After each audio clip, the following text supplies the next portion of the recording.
Olá pessoal, então vamos começar mais uma aula de CTS. Hoje nós vamos falar das cruzadas, da importância das cruzadas no desenvolvimento posterior da Europa.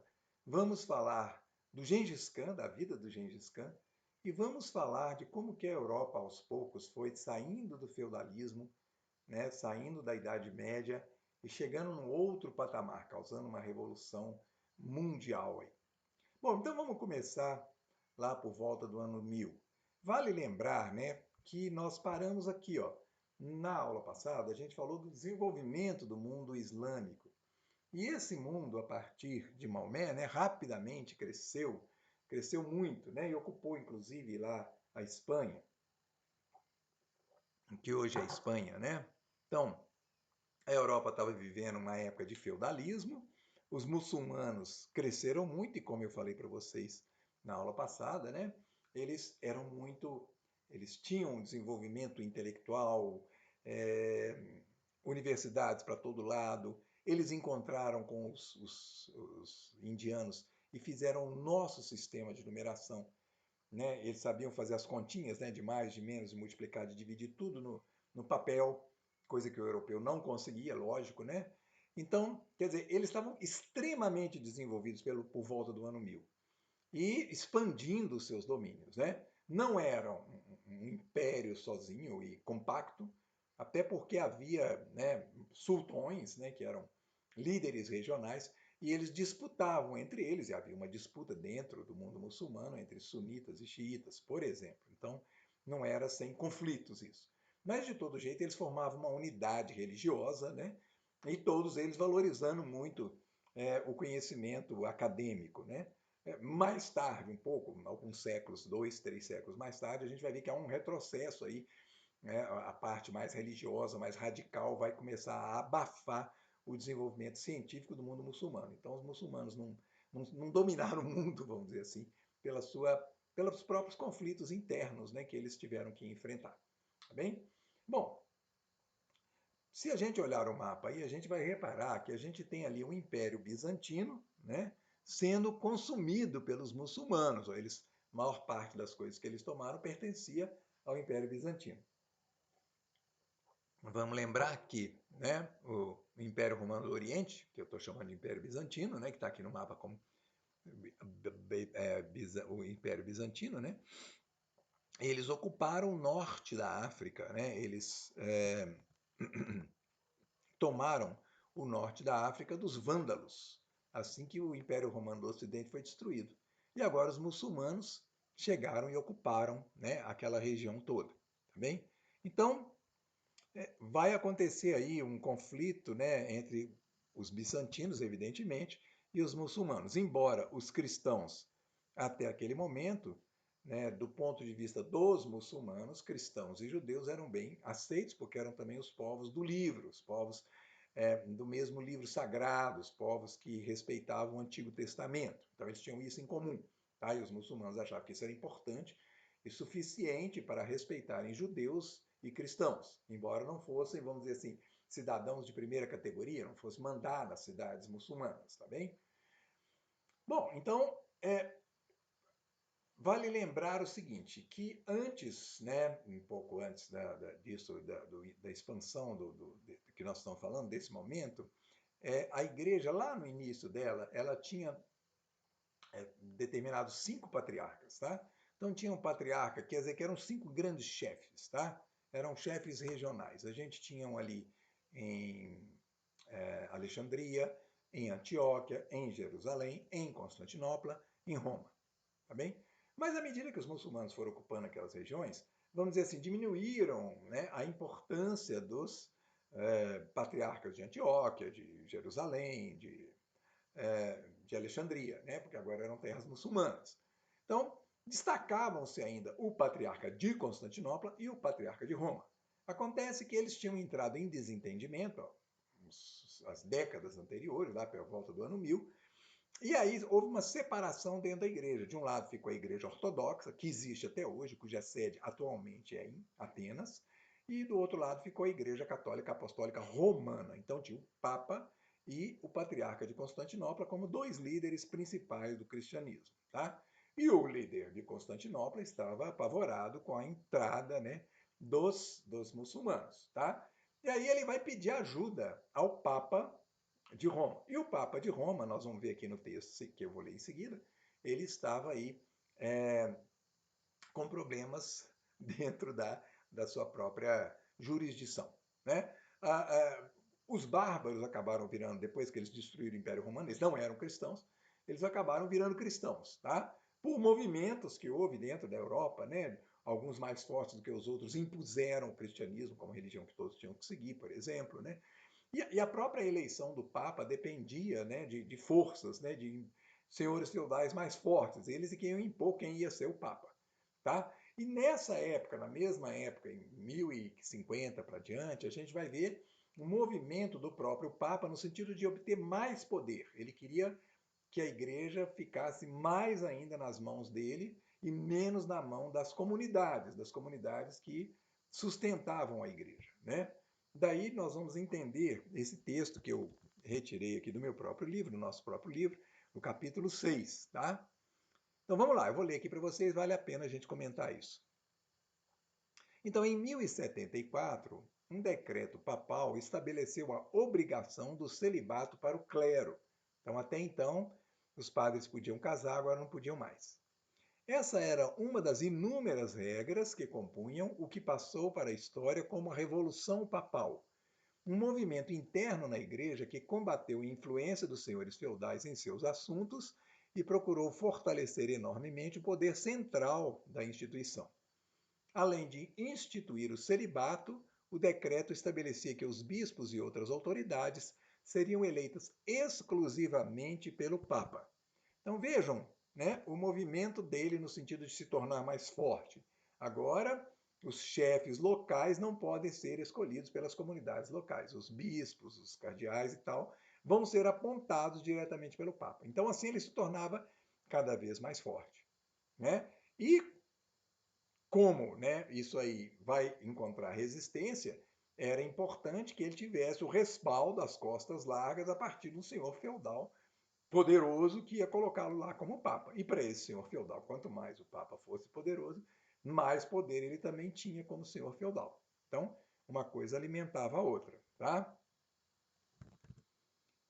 Esse movimento da igreja não aconteceu sem forte resistência. Em 1088, o francês Otto de Chantillon, que nasceu em 1042, foi nomeado Papa e assumiu o nome de Urbano II. Ele já havia enfrentado conflitos devido ao seu apoio à reestruturação da igreja e, inclusive, permanecera na prisão por um tempo. Sua posição não era nada confortável, portanto. Então, nós estamos aí diante de um Papa, né, que já tinha enfrentado vários conflitos, porque ele era a favor desse fortalecimento, né, do chefe da igreja. Ele se torna chefe da igreja, mas ele se vê, né, na iminência, inclusive, de morrer. Tá bem? Os inimigos podem derrubá-lo. Então vamos ver o que aconteceu. Diante das tensões que enfrentava, Urbano II aproveitou-se de um pedido de ajuda que lhe endereçou o patriarca de Constantinopla. Este queria que os cristãos ocidentais deixassem de lado as inúmeras divergências entre as duas igrejas e socorressem a cidade contra possíveis ataques dos muçulmanos turcos, os quais estavam expandindo seus territórios. Então, gente, os muçulmanos crescendo, o patriarca de Constantinopla apavorado, manda uma carta para o Papa e fala: vamos esquecer as nossas divergências e manda um pessoal aí para me ajudar a proteger a cidade, porque qualquer hora eles podem chegar aqui. Então a cidade de Constantinopla era importantíssima, uma cidade enorme, ela era cercada por muralhas imensas, mas o não sem razão, né, o patriarca estava se sentindo ameaçado. E nós sabemos que, né, séculos depois, a cidade vai acabar caindo na mão dos muçulmanos turcos, que era de quem ele tinha medo. Bom, então olha só, olha a jogada do Urbano II, né? Aí que está a esperteza dele. Quando ele se viu, ele estava lá naquele jogo, né? Querendo se equilibrar no poder, ele viu nisso uma oportunidade de unificar todo mundo em torno de uma causa de guerra, tá? Então essa é uma tática super comum para aqueles que estão no poder continuarem no poder. Aquela coisa de você falar para a população, tem um inimigo aí, esse inimigo é muito perigoso, eu tenho condições de enfrentar esse inimigo, então confie em mim, eu sou o seu chefe. Então isso acontece hoje, está acontecendo hoje, na nossa frente aí. Né? Por exemplo, se você for estudar um pouquinho lá dos conflitos entre Israel e Palestina, vocês vão ver que teve uma época, e eu vivi essa época, em que apareceu um sujeito em Israel que que estava negociando com os palestinos. Eles iam chegar num acordo de paz bem interessante. E aí ia ficar em paz aquela região. Esse cara foi derrubado, né, tiraram o poder dele, e entraram grupos conservadores altamente belicistas, né, que estão lá até hoje. Então, eles alimentam essa guerra com a Palestina o tempo todo, por quê? Porque eles falam para a população, se vocês não votarem na gente, eles vão nos atacar e vão nos derrubar. Então, nós é que temos o poder, nós é que somos fortes para enfrentá-los. A gente está vendo isso acontecer hoje na nossa frente. Né? Bom, voltemos à nossa questão aqui, só para dizer que essa é uma tática, né, até hoje utilizada. Então, em 1095, Urbano II inaugurou um concílio em Clermont-Ferrand, na França, com um discurso portentoso, no qual acusou os muçulmanos de práticas demoníacas e conclamou os europeus a reconquistar Jerusalém, lançando a guerra contra o Islã. Então, olha fake news, né? Eles são demoníacos. Seria uma guerra santa, e Urbano garantiu a indulgência plenária àqueles que aderissem ao movimento como combatentes. Isso significava que as portas dos céus estariam abertas a eles de antemão. E assim começaram as cruzadas. Então, gente, olha a julgada do cara, né? Ele garante a indulgência plenária, quer dizer, você pode fazer o que você quiser, que não vai ser pecado, você vai para o céu, né? Não importa quanta gente você matar, quantas mulheres você estuprar, quantas pessoas você saquear, você já está garantido seu lugar no céu. Com isso, ele conseguiu 60 mil pessoas, mais ou menos, entre aquelas pessoas mais pobres, os servos que não tinham a menor perspectiva de vida nos feudos, até senhores feudais, né? Gente rica, desculpa, poderosa, né? E que está levando para essa guerra todos os recursos que eles conseguiram pegar, né, na Europa. Então fizeram uma colheita lá generalizada de suprimentos e bens e ouro e tudo, e partiram para as cruzadas, para a Terra Santa, chamaram a Terra Santa.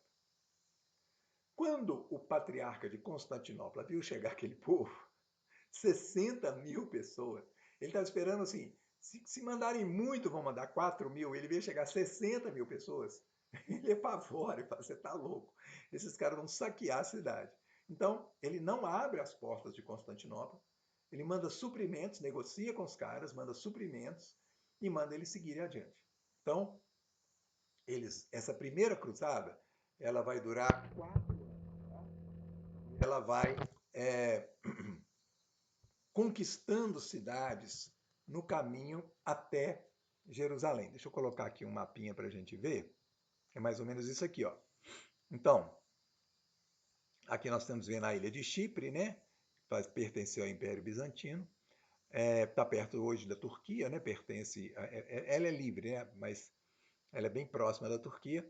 E aqui, ó, por onde o pessoal ia, as cidades que tinha no caminho. Ó, Antioquia está aqui, Trípoli, Damasco, aqui, Tire, Acre, Arsuf e Jerusalém. Então, né, aqui um quadradinho dizendo onde nós estamos, né? Quer dizer, Constantinopla daqui já passou por Constantinopla, tá? Então a gente vai vendo aí como é que eles foram, as cidades foram pegando cidade uma atrás da outra e foram chegando até Jerusalém. Vou pegar um outro mapinha aqui, espera um momentinho, em que nós temos aqui, ó, né, o caminho, mais ou menos, ó, várias partes da Europa, que a gente pode ver aqui em vermelho, elas vão todas convergir aqui para a cidade de Constantinopla, e de Constantinopla vão descer até chegar em Jerusalém, tá bem? Mais tarde, algumas cruzadas foram feitas, inclusive, por mar, ó, 2 cruzadas por mar. Inclusive, em uma delas, parece que um pessoal do Egito prendeu aqui um rei francês, e ele teve que pagar um absurdo de resgate, né? Pela prisão dele, tá? Bom, todas as vezes que acontecia uma cruzada, acabava que os muçulmanos iam lá e tomavam de volta, aí fazia a segunda cruzada, foram 9 cruzadas, tá? Até que finalmente os muçulmanos tomaram tudo de volta e acabou com a brincadeira. Bom, algumas coisas se destacam aí nessas cruzadas, tá? Primeiro foi a formação das ordens dos cavaleiros. Nós tivemos os templários, os hospitalares e os teutônicos. Então, qual que era a das ordens? As ordens eram pessoas organizadas, exércitos organizados, vamos dizer assim, tá? Os hospitalares, eles tinham principalmente a função de, ao longo do caminho dos peregrinos, por exemplo, que queriam ir a Jerusalém, eles foram criando hospitais, lugares de tratamento de saúde, hospedagem e tudo. Os teutônicos já eram mais guerreiros e os templários também. Os templários, vale a pena falar um pouco mais deles. Eles eram uma ordem formada por gente importante, eles conseguiram arrecadar muito dinheiro e eles conseguiram uma organização fantástica.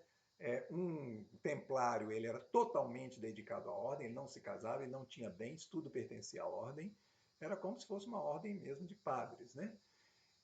E eles se dedicavam inteiramente. Então, como eles ficaram muito ricos, eles organizaram essa estrutura deles de uma maneira que eles fizeram o primeiro banco internacional. Se você estava lá na Europa e depositava dinheiro, ouro, na mão de um templário, dos templários, você podia retirar esse dinheiro, esse ouro, lá em Jerusalém. Então era um banco internacional mesmo, você conseguia levar, né, da Europa para o Oriente Médio um documento dizendo que você tinha direito a X riqueza, e você recebia ela de volta lá. Olha que coisa tranquila e fantástica, né? Bom, quando as cruzadas acabaram, os templários estavam muito ricos. Inclusive, eles emprestaram dinheiro para o rei da França, emprestaram dinheiro para o Papa, lá na frente, tá? E aí aconteceu que o rei da França, muito endividado, o Papa também endividado, o rei da França resolve acabar com os templários. Então ele pega os chefes templários, né, tortura eles, até eles confessarem crimes que eles nunca tinham feito, e aí ele, com a benesse do Papa, né, ele queima 54 templários, põe eles todos na fogueira, acusados de bruxaria, de coisas horríveis lá, né? E assim o Papa vai e oferece para os que sobraram a possibilidade deles virarem hospitalares, deles mudarem de ordem. Acabou os templários, acabou a dívida do rei da França, acabou a dívida do Papa. Tá tudo bem agora. Bom, então esse foi o fim triste dos templários. Uma outra coisa que vale a pena destacar, e depois a gente vai falar dela, são as relíquias. Então, os que conseguiam chegar na Terra Santa e voltar para a Europa, muitos deles acabavam levando coisas que vinham da Terra Santa. Então, por exemplo, o sujeito tinha lá um pedacinho de madeira com um documento de alguém de lá da Terra Santa dizendo que aquilo ali era autenticamente um pedacinho da cruz de Cristo. O outro tinha lá, sei lá, um cabelo de Santo Estevão, o outro tinha um pedaço de dedo de não sei quem. Então, quer dizer, foram levando para a Europa inúmeras relíquias, né? Bom, claro que do nosso ponto de vista hoje tudo é fake, né? Mas naquela época todo mundo acreditava, principalmente que tinha um documento ali assinado por alguém de lá, um selo de alguém de lá, de Jerusalém, dizendo que era verdadeiro. E as relíquias são muito importantes, né? Daqui a pouco nós vamos falar mais delas, tá? Qual que vai ser a importância delas. Bom, então a gente falou dos templários, a gente falou das relíquias, e olha que coisa interessante. Quando os cristãos ocupavam as cidades, e eles ocuparam aquelas cidades todas, o que acontecia? Eles chegavam e destruíam tudo. A cidade tinha cristão, muçulmano, tinha judeu, não interessava. Todo mundo era inimigo, combatia todo mundo, matava todo mundo, ou saqueava, estuprava as mulheres, né? Clássica, né? Ocupação da cidade, tá? E aí ficavam vivendo lá, evidentemente os sobreviventes passavam a fazer parte da cidade, continuavam a fazer parte da cidade, e aí eles precisavam de fazer comércio, precisavam de comprar coisa, porque a cidade não produz. De quem que eles compravam? Dos muçulmanos. Tá bem? Então começa, né, contraditoriamente, além da guerra, começa a estabelecer relações de comércio entre cristãos e muçulmanos. Mas com uma diferença aí fundamental, extraordinária, né? Os muçulmanos sabiam fazer conta no papel, eles sabiam ler, eles tinham controle dos negócios. Os cristãos, a maioria analfabeta, né? A grande maioria analfabeta, ficava na mão do outro. Toda vez que você é analfabeto e negocia com alguém que sabe muito, que tem todos os controles burocráticos na mão, você vai tomar prejuízo. Então, esse contato com os muçulmanos foi para os cristãos alguma coisa chocante, quer dizer, eles se depararam com uma civilização extremamente avançada. Tinha universidades em vários lugares, eu falei para vocês, só na Espanha tinha universidade que tinha mais livro que na Europa inteira. Ou seja, eles se depararam com um mundo que era muito superior ao deles, do ponto de vista cultural. E isso abalou bastante, isso impressionou bastante o pessoal. E não é à toa, né, que acabavam perdendo, eles ocupavam essas cidades e acabavam perdendo na guerra com os muçulmanos. E a partir daí também, os muçulmanos passam a ver os cristãos como bárbaros, como violentos, como agressores, e assim até hoje. Tá bem? Voltemos à história lá. Então, aí nós estamos vendo que as cruzadas vão durar, né, algum tempo, e elas são várias cruzadas, né?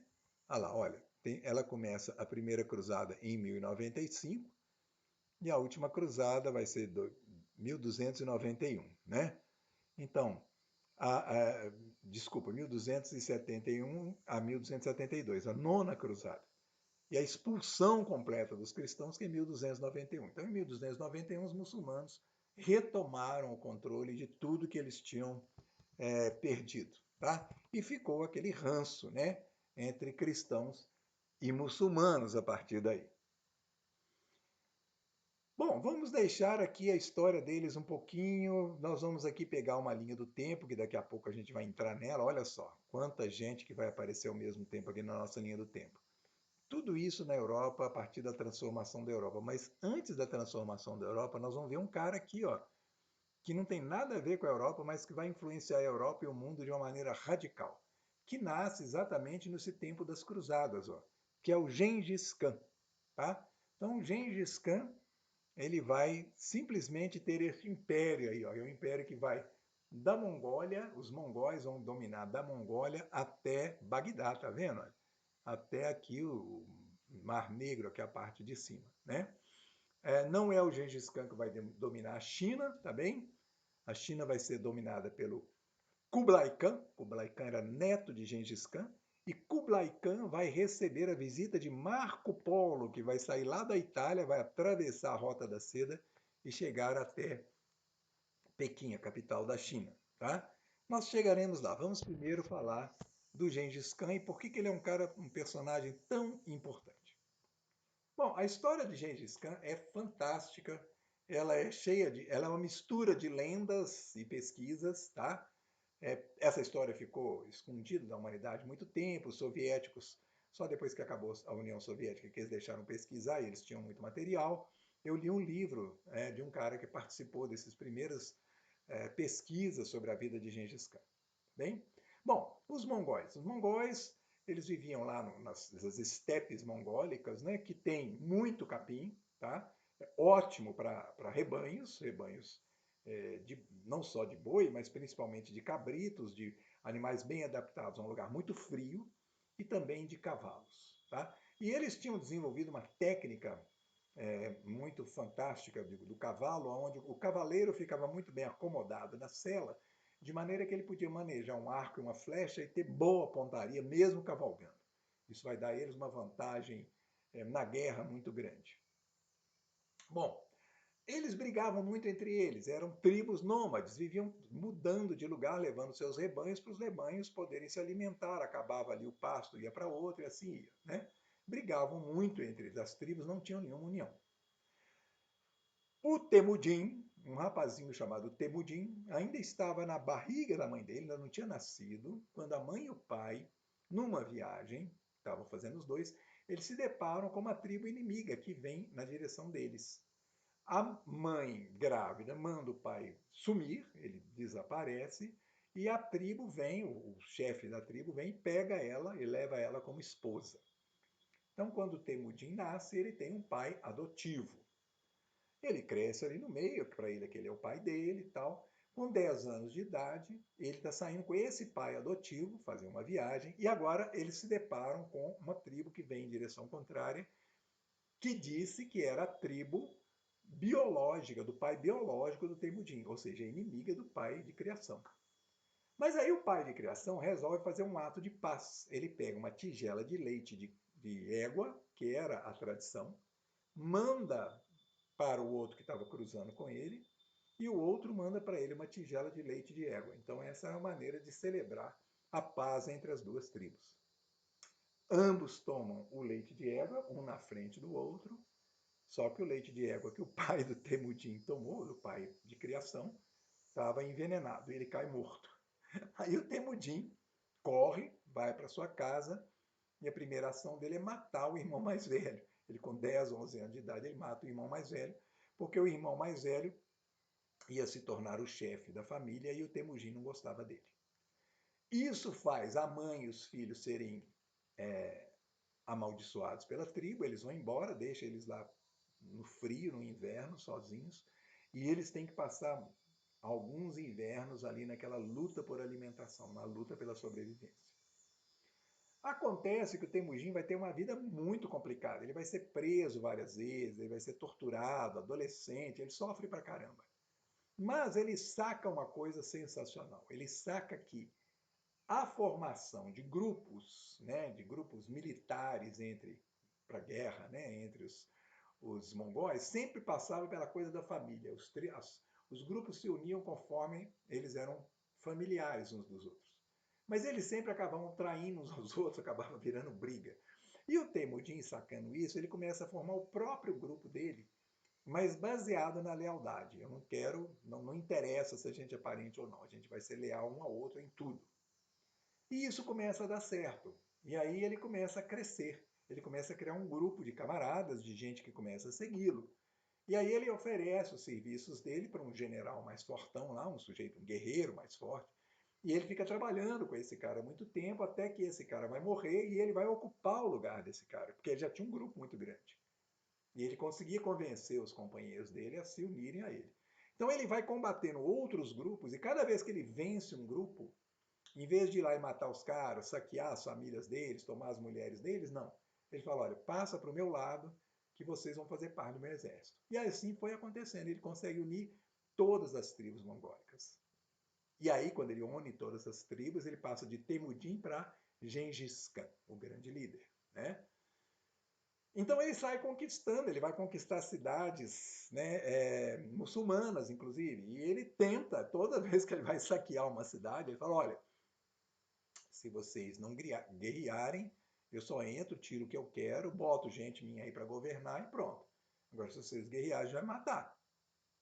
E é claro que as primeiras cidades muçulmanas, quando viram chegar aquele monte de gente de cavalo, falaram, que é isso, nunca ouvi falar desse cara, vão matar eles. E levaram, né, a pior. Então, ele conquistou várias cidades, várias delas não teve guerra, né? Ele simplesmente matava a família que mandava e botava a turma dele lá para mandar. Ou seja, ele era um administrador, não era um Átila que queria destruir, queimar tudo. Não, ele queria manter as estruturas todas para comandar. E tem uma coisa muito, muito importante. O Temujin, né, o Gengis Khan, ele se baseava em dois eixos da administração deles. Um era a inovação tecnológica. Toda vez que ele achava um tecnólogo, um engenheiro, ele levava para ele. Principalmente para ajudá-la a construir equipamentos de guerra mais sofisticados. E a segunda era o comércio. Então, olha só o que ele fez. Ele pegou a Rota da Seda, que já existia, tinha mais de 1000 anos, né? 200 antes de Cristo já tinha a Rota da Seda, ou seja, nós estamos falando aí de 1300 anos. Mas a Rota da Seda era assim, o cara fabricava seda aqui, o outro fabricava, sei lá, couro lá na frente. Então esse cara levava a seda só na cidade seguinte, e o outro também. Aí aqui o cara dessa cidadezinha levava para outro, o outro levava para outro. Um sujeito não conseguia atravessar toda a Rota da Seda, só um pedacinho. Por quê? A partir dali era perigoso para ele, então ele precisava de passar para o outro passar para o outro.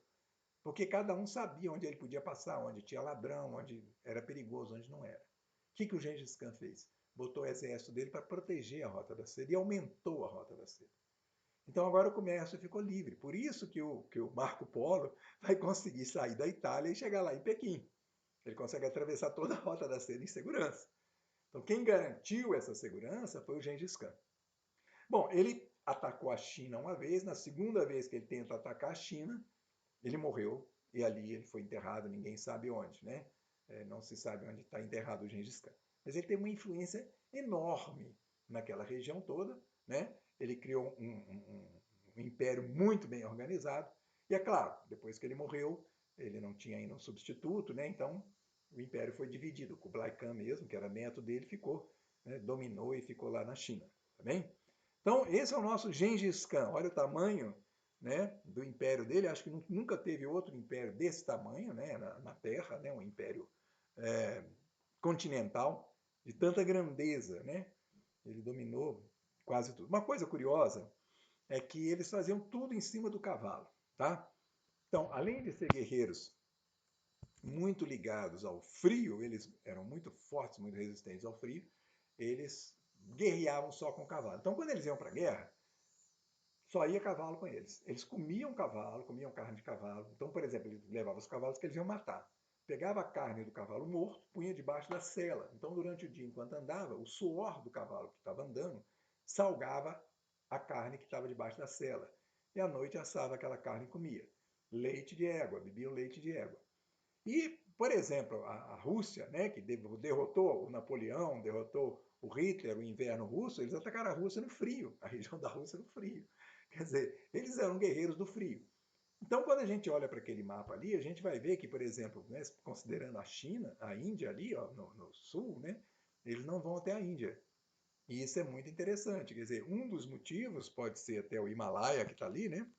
Cordilheira, atravessar a cordilheira do Himalaia, mas tem um motivo aí muito forte também. Se você só come carne e vai para uma região fria, uma região quente, você adoece. A carne numa região muito fria, ela é um alimento razoável. Mas numa região muito quente, se você só come carne, basicamente carne, você vai necessariamente adoecer bastante. Então o exército dele é um exército muito preparado para o frio, né? Lá no Egito eles vão ser detidos, né? Quase no Egito ali, ó. Uma turma de egípcios vai aqui nessa fronteira aqui, ó, vai enfrentá-los e vai vencê-los, tá? Então estabelece ali um limite, por exemplo, tá? Então nós temos aí, né, e isso aqui é importante para nós, uma rota da seda punjante, né, bem organizada, bem estruturada, protegida. Então a possibilidade do comércio, da circulação de mercadorias aumenta muito e também uma valorização das tecnologias, ok? Bom, e na Europa? O que estava acontecendo na Europa? Porque a Europa vai ser a grande vencedora dessa história, tá? Bom, a Europa, aí nós já estamos falando no final do feudalismo em alguns lugares, tá? O feudalismo começou quase que de uma vez só, quando destruiu o Império Romano. Mas o rompimento com o sistema feudal ele vai ser mais lento, em alguns lugares ele vai ser mais rápido. Bom, o que aconteceu? À medida que o pessoal foi entrando, né, no feudalismo, quer dizer, que era uma coisa bem rural, né? São muitos séculos, né, pelo menos 7 séculos. Então, assim, aconteceram muitas coisas. A gente está falando muito grosseiramente, de uma coisa muito generalizada. Mas, em geral, o que aconteceu é que a população estava toda vivendo em regiões campestres, né? Produzia e comia e consumia ali mesmo. Tinha muita gente que nunca saía do próprio feudo, nascia e morria ali. Então, a maioria, na verdade. Então, o que aconteceu? À medida que esses senhores feudais foram ficando mais poderosos e foram criando castelos cada vez mais fortes, cada vez mais bem protegidos. Um dia, se você for à França, visita um castelo medieval para você ter interesse, né, você verificar no local o que eu estou falando. Né? Castelo que você olha e fala, não é possível, não tinha mais jeito de atacar esse castelo. A muralha era enorme, altíssima, cada vez mais difícil. Então, as brigas entre eles acabaram diminuindo. E com isso, né, e houve muita briga, né, o cristianismo mesmo, para impor o cristianismo para todo lado, houve muita guerra. Bom, aí o que aconteceu? Começou a sobrar coisas, já que o esforço de guerra diminuiu. Aí começa a sobrar, poxa, eu estou produzindo muito couro, está sobrando, outro está produzindo muita lã, outro está produzindo muito vinho, outro azeite. O que nós temos que fazer? Trocar. Né? E aí, vai trocar aonde? Já que os feudos eram, vamos dizer assim, fazendas isoladas uma da outra. Ah, tem um povoado ali no meio, vamos para lá. Então começam a surgir as feiras de produtores. Aquilo que você vê até hoje em Ouro Branco, lá na Avenida Marisa, eu acho que lá tem, atrás da igreja, uma época eu acompanhei, né? Nos sábados, final de semana, um traz o queijo, outro traz rapadura, outro traz um pedaço de porco, vão vender ali, né, para as pessoas. Então essas feiras começam a ganhar importância muito grande. Eles vão para as feiras levando seus produtos, aquilo que está sobrando. E essas feiras acontecem aonde? Nos burgos, os pequenos povoados chamados burgos. O cara que mora lá é o burguês. Olha que coisa. Então, o que o burguês começa a ver? Oportunidades de negócios. Opa, peraí, o pessoal está vindo aqui, todo mundo, vamos comprando coisas, né? Então esse pessoal precisa de comer, esse pessoal precisa de abrigo, esse pessoal vai rezar. Então, oportunidades de prestar serviços, de vender produtos para esse pessoal. Tem uma sequência de vídeos, de filme, que chama-se Os Pilares da Terra, que mostra essa época. É super interessante, se alguém puder ver, se vocês quiserem, né, me pede que eu dou um jeito de achar um acesso a esses pilares da Terra. Super vale a pena de ver, porque ele vai retratar essa época. Então tem uma mocinha lá, por exemplo, ela vê o cara levando lã. Então ela vai lá no cara e fala, não, eu compro sua lã toda, não precisa nem de ir lá na feira. Já, você vai só para passear, já compra sua lã antes de você ir para a feira. E aí ela vai empregar um cara para cardar a lã vai virar fio, depois o outro vai tingir o fio, o outro vai fazer casaco. Então, ela é quem? Ela é o protótipo do capitalista.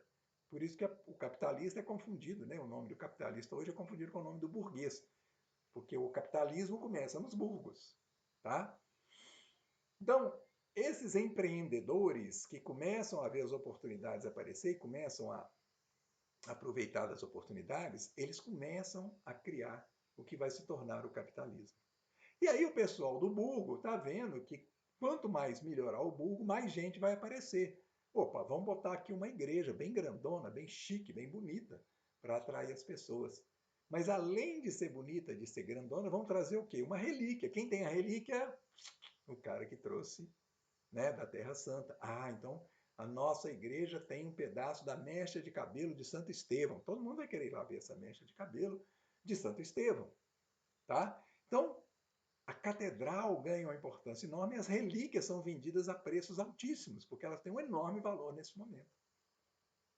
E assim os burgos vão se desenvolvendo, até porque o cara que está lá no feudo, como um servo, né? Aquele cara que não tem nenhuma perspectiva na vida, a não sei se ficar servo até morrer, falou, peraí, lá não, se eu mudar para o burgo, lá vai ter emprego. Então eu vou para lá, que vai ser muito melhor do que aqui. Então vários vão se esvaziando os feudos. Olha como é que os feudos vão perdendo importância e poder. Os próprios senhores feudais ricos, eles querem ir para agora, alguns deles, né, vão morar no burgo também. Também vão desfrutar de lá. É só que eles já chegam muito ricos. E aí, olha só uma coisa super interessante que vai acontecendo. O burguês rico, aquele que vai enriquecendo e aquele que já era rico, eles começam a demandar por coisas mais sofisticadas. Vejam bem, vamos fazer uma comparação com a vida de estudante, que é claro, eu já fui estudante, eu sei como é que é. A gente está lá fazendo universidade, duro pra caramba, cheio de, né, dificuldades para poder manter-se vivo. Você vai consumir, no máximo, uma cervejinha tradicional ali, quando consome. Aí você vai se tornar um engenheiro bem-sucedido, cheio de grana. Opa, agora eu quero tomar um vinho chileno. Agora eu quero comer um queijo diferente. Eu quero comer um negócio melhor, né? Não foi isso que foi acontecendo. O burguês gosta de prazeres. Olha só, né? A burguesia adora prazeres.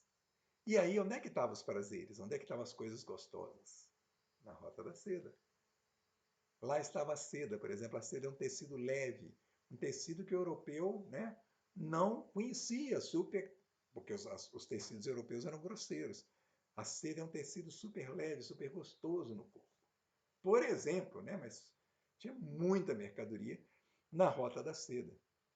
Então isso vai estimular alguns caras, né, a saírem da Europa e procurarem um encontro com a Rota da Seda para de lá trazer as mercadorias para a Europa. Então é claro que eles vão ter que levar coisas da Europa para lá e vão trazer de lá, né, pimentas que o pessoal nunca tinha visto, temperos que o pessoal nunca tinha visto. coisas assim surpreendentes que vão fazer muito sucesso e custar muito dinheiro na Europa. Cravo, canela, noz moscada, pimentas maravilhosas e etc. Mas, e principalmente, o que vai vir da Rota da Seda para a Europa vão ser tecnologias. E os burgueses vão fazer um ótimo uso dessas tecnologias. Por exemplo, o papel, né? E aí a prensa, que já existia lá na Índia, lá na China, só que quando caiu na mão do Gutenberg, o que ele fez? Ele fez os tipos móveis. Então ele inventou as letrinhas que você forma, né? Uma página, põe as letrinhas todas de chumbo, carimba com a prensa várias folhas, ou seja, pode ser a página de um livro, né? Depois, quando você carimbou quantos você for fazer, por exemplo, vou fazer 20 livros de uma vez. Agora eu tiro ali, e agora eu pego essas letrinhas e formo um outro livro, e começo uma outra página e começo a carimbar de novo. Então ficou super prático, né? A imprensa, né? A prensa de Gutenberg fez um sucesso tremendo. Algo similar à internet nos nossos dias, porque de repente um monte de gente teve acesso ao texto que antes não tinha. Pera lá, mas as pessoas eram analfabetas, como assim acesso ao texto? Né? Bom, olha só como é natural isso. À medida que os burgueses foram chegando na Rota da Seda, à medida que eles foram chegando lá em contato com, né? Já tinham tido contato com os árabes, né? Agora, também com os muçulmanos, que eram intermediários ali na Rota da Seda, por exemplo, em Constantinopla, quem mandava, né, a partir de 1543 era um muçulmano lá. Quer dizer, eles foram vendo que os outros eram muito mais desenvolvidos que eles, muito mais avançados. E aí o burguês, ele vai falar, pô, eu vou lá e eu não sei comercializar lá direito porque eu não entendo as contas que esses caras fazem, eu não sei ler. Mas meu filho não pode ser assim. Então o burguês vai criar a necessidade de que o filho dele aprenda, de que o filho dele estude, para que o filho dele chegue lá e faça bons negócios. Então, é daí que a gente vai ver a necessidade de que apareçam universidades na Europa cristã. Então a Europa cristã sai atrás de conhecimentos que ela não tem mais, ela não sabe mais onde estão. Por quê? Porque ela jogou fora desde a queda do Império Romano. E isso é que é a chamada renascença, né? É a necessidade de buscar agora o conhecimento que tem que entrar para as universidades. O que adianta você ter uma universidade se você não tem livro, se você não sabe em que se basear?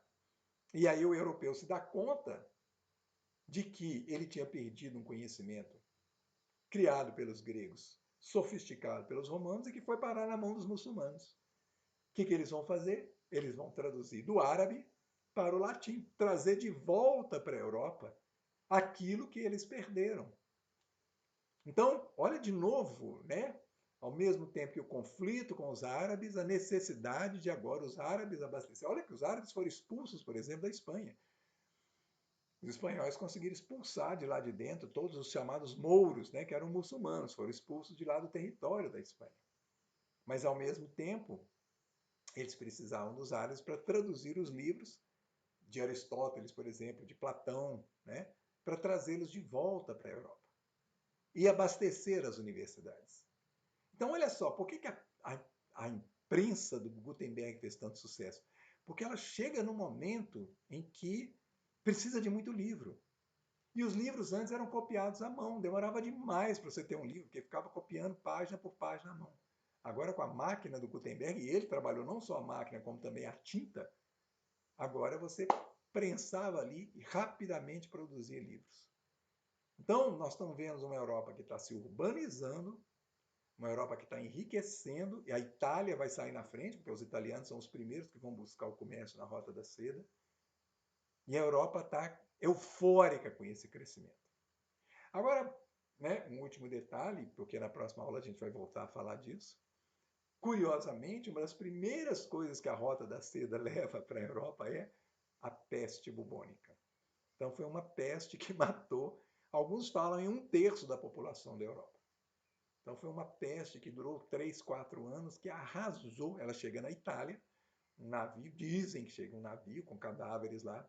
Esse navio, o pessoal no porto tira os cadáveres e aí os ratos, né, parece que a coisa vem da pulga dos ratos, saem também de dentro do navio e vão contaminar a Europa toda. E é daí, nessa época, que vai surgir até a ideia da quarentena.